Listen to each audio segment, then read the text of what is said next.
ઉત્તરાખંડ સરકારનું ચોમાસું સત્ર આજથી શરૂ થઈ રહ્યું છે। છેલ્લા કેટલાક સમયથી મોન્સૂન સત્ર પહેલા જે કહી શકાય કે ઉત્તરાખંડમાં પહાડો તૂટી પડવા, ભૂસ્ખલન થવું, પૂર આવવું અને અતિ ભારે વરસાદના કારણે હજારો પ્રવાસીઓ પણ ફસાયા હોવાની ઘટના સરકાર માટે એક મોટો પડકાર રહી।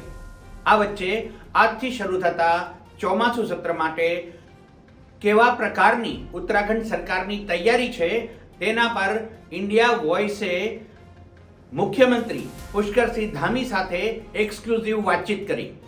કેવા પડકારો છે અને વિપક્ષ સામે સરકાર કેવી રીતે મજબૂત રીતે એમનો સામનો કરશે, જે રાષ્ટ્રીય આપત્તિઓ આવી છે ઉત્તરાખંડમાં તેને લઈને વિપક્ષ સરકારને ઘેરી શકે છે, પરંતુ સરકાર પણ પોતાની રીતે સજ્જ છે, તૈયાર છે। જુઓ આ एक्सक्लूसिव मुलाकात। भराड़ीसैंण तैयार हो चुका है। 19 अगस्त से मानसून सत्र यहाँ पर होने जा रहा है। मुख्यमंत्री पुष्कर सिंह धामी जी हमारे साथ हैं, उनसे बातचीत करेंगे किस तरह की तैयारी। सर, कल से सत्र की शुरुआत हो रही है। चुनौती बहुत बड़ी है क्योंकि आपदा के मानसून सत्र के आपदा के समय सत्र हो रहा है। किस रूप में तैयारी है सर? नहीं, पूरा तरह से भराड़ीसैंण का ये हमारा सभा मंडप है, विधान भवन है, सारे हमारे अधिकारीगण, कर्मचारीगण, सभी जनप्रतिनिधिगण यहाँ पहुँच रहे हैं और अच्छा सत्र होगा। और सच में मानसून में ये चुनौतीपूर्ण तो है ही, लेकिन इस चुनौती को हम सब लोग स्वीकार करते हैं और हमारे उत्तराखंड वासी इस चुनौती को हर वर्ष जब भी मानसून होता है उनके सामने चुनौती के रूप में होता है। कभी भूस्खलन होता है, बादल फटना, एवलॉन्च आना, अतिवृष्टि से नुकसान होना, ये सभी चीज़ें हम प्रत्येक वर्ष इनका हम सामना करते हैं और हमारे जनप्रतिनिधियों को भी निश्चित रूप से यहाँ पर आकर जो जिस प्रकार की चुनौतियाँ हैं उन चुनौतियों को और नज़दीक से जानने का, समझने का भी अवसर मिलेगा। और मैं सभी का, चूँकि चुनौतीपूर्ण होते हुए भी सारे लोग यहाँ पहुँच रहे हैं, मैं हम स्वागत करते हैं सबका। सर, सदन में इस बार आपदा और पंचायत चुनाव दो बड़े इशू विपक्ष उठाने की तैयारी करेगा। सर, उसके लिए रणनीति बना रहे हैं। आप लोगों ने भी तैयारी की। सर, पूरा जो परिस्थितियाँ रही है उन चीज़ों को देखते किस तरह से एक एक मुद्दे का जवाब दिया जाएगा जी, कोई ऐसा नहीं है। आपदा में सरकार ने बहुत अच्छा काम किया है, सभी हमारे प्रतिनिधियों ने काम किया है, अधिकारियों ने, कर्मचारियों ने मिलजुल कर। आपदा एक ऐसी प्राकृतिक है और उसमें उसको रोका तो नहीं जा सकता है, लेकिन उसके राहत को, रिस्पांस टाइम को कम से कम किया जा सकता है और वो सभी मामलों में किया गया है। सरकार हमेशा ग्राउंड जीरो पर पहुंचती है, लोगों के बीच में खड़ी होती है। पंचायत चुनाव में एक बड़ा समर्थन भारतीय जनता पार्टी को मिला है, हो सकता है उससे विपक्ष परेशान जरूर होगा, लेकिन उन लोकतांत्रिक तरीके से सारे चुनाव संपन्न हुए हैं। कांग्रेस भी जीती एक आध जगह, तो इसलिए अगर चुनाव कहीं गलत होता तो वहाँ जीतते कैसे हो। सर, थराली की आपदा ने बड़ा झकझोरने का काम किया है। आप मौके पे गए, आपने खुद मोर्चा संभाला, लोगों की हौसला अफजाई बढ़ी।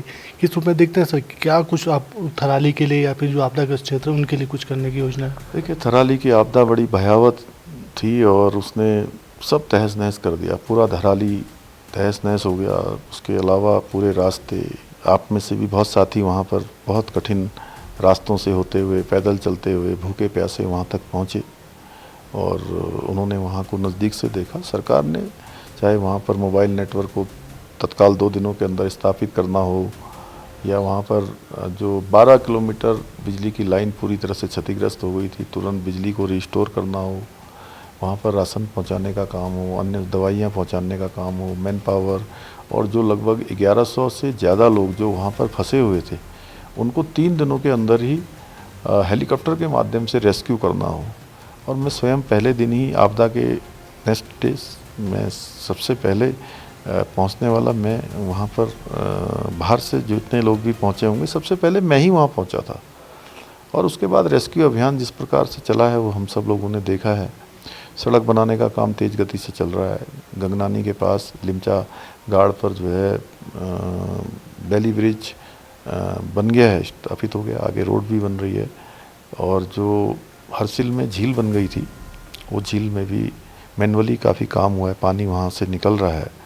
आने वाले समय में हम उम्मीद करते हैं जल्दी से जल्दी सड़क का निर्माण हो जाएगा, तो अन्य चीज़ें, अन्य मशीनें, हमारी जो गंगोत्री हाईवे अभी बंद है वो भी चालू होगा और वहाँ के राहत पुनर्वास के लिए हमने एक कमेटी भी बनाई है। तत्कालिक रूप से 5 लाख रुपए का जो मुआवजा था वो सभी लोगों को दे दिया गया है। लगभग मुझे लगता है सबको मिल गया है। कुछ लोग रह गए होंगे तो उनको भी दे दिया जाएगा। और एक बड़ी योजना पर हम काम कर रहे हैं कि वहाँ के लोगों को हर संभव सहायता करें, उनका पुनर्वास करें, उनकी जो भी अच्छी से अच्छी सहायता हो सकती है वो भी करें। और इसके अतिरिक्त भी हमारे बहुत सारे गांव, जैसे जनपद पौड़ी में पैठानी के पास भरसार से आगे सैजी गांव है, वो भी पूरी तरह से लगभग 22 स्थानों पर वहाँ बादल फटने की घटना हुई। बड़ा खतरनाक उस गांव का, वो उस गांव में भी मैं गया, मैंने वहाँ के लोगों से मिला है। ऐसे अन्य गांव भी हमारे, उसके आसपास के भी कई गांव हैं। उन सभी गांवों को हम जो है राहत पुनर्वास अच्छे से अच्छा देंगे, हर संभव उनके साथ खड़े रहेंगे। सर, सारकोट गांव को आपने गोद लिया था, उसकी तस्वीर बदल गई, आज वो एक आइडल गांव के रूप में लोग उसको देख रहे हैं। दूसरे गांवों के लिए भी आपने अधिकारियों को भी कहा था, मंत्रियों को कहा था कि गोद लें ताकि गाँव की तस्वीर बदल सके। नहीं, देखिए, मैंने अधिकारियों को कहा है कि वो पहला स्थान जहां उन्होंने अपनी जो हमारे एक वेतनमान के जो IAS अधिकारी हैं, वो सभी एक अपना पहला स्थान जहां उन्होंने नौकरी की शुरुआत की है उसको अडॉप्ट करें और अपनी जो नौकरी के दौरान, उनके सेवा के दौरान जो उनको अनुभव प्राप्त हुए हैं वो लगाकर उसको व्यवस्थित करने का काम करें, वहाँ का सौंदर्यीकरण करें, जो सुविधाएं वहाँ पर नहीं है उन सुविधाओं को वहाँ पर इस्टेब्लिश करने का काम करें। और सभी मुख्य विकास अधिकारियों को कहा है कि जो है सारकोट गांव का 2 दिन का भ्रमण करें, जिससे कि प्रत्येक जनपद में इसी की तर्ज पर 2-2 ग्राम पहले चरण में और विकसित किए जाएं और सारकोट की तर्ज पर बनाए जाएं। सर, आखिरी सवाल, आपने मदरसा एक्ट को ख़त्म करने की बात कही है, उसके लिए कैबिनेट ने कहा, अब नई तैयारी किस रूप में रहेगी ताकि सर शिक्षा एक समान हो सके? ये इसीलिए किया गया है कि इसका विस्तार हो और सभी को शिक्षा का अधिकार मिले। अल्पसंख्यक समुदाय में केवल एक समुदाय नहीं आता है, उसमें हमारे सिख भी आते हैं, बौद्ध भी आते हैं, ईसाई भी आते हैं, फारसी भी आते हैं, जैन भी आते हैं। उन सभी को भी इसका जो लाभ है वो मिलना चाहिए, उनको भी इसके अंतर्गत लिया जाना चाहिए। इसलिए इसको एक इंटीग्रेटेड किया गया है। इसके पीछे हेतु है कि सभी को शिक्षा का अधिकार मिलना चाहिए, समान रूप से मिलना चाहिए, पारदर्शिता होनी चाहिए। और जो भाषाएं हैं, जैसे पंजाबी भाषा गुरमुखी है, फारसी की अपनी भाषा है, उन सभी को किसी न किसी रूप में बढ़ावा भी मिलना चाहिए। उसी उद्देश्य को ध्यान में रखकर ये किया गया है। पिछले दिनों संदिग्ध अवस्थियों में जो लोग पाए गए हैं, उसके बाद हमको ये निर्णय भी लेने को मजबूर होना पड़ा है इस प्रकार का। थैंक यू सर, बातचीत करने के लिए। मुख्यमंत्री जी ने साफ तौर पर कहा है कि चाहे गैरसैंण का विषय हो या राज्य के दूसरे विषय हो, उन विषयों पर सरकार काम कर रही है। आपदा में भी लोगों की कैसे लाभ पहुंचाया जाए, उसके लिए भी सरकार को, अधिकारियों को निर्देश दे दिया गया। ये कहा जा सकता है कि आने वाले समय में और सुखद परिणाम उत्तराखंड में देखने को मिलेंगे। कैमरामैन हर्षुनिया साथ अभय कैंतुरा, इंडिया वाइस, भराड़ी शहर।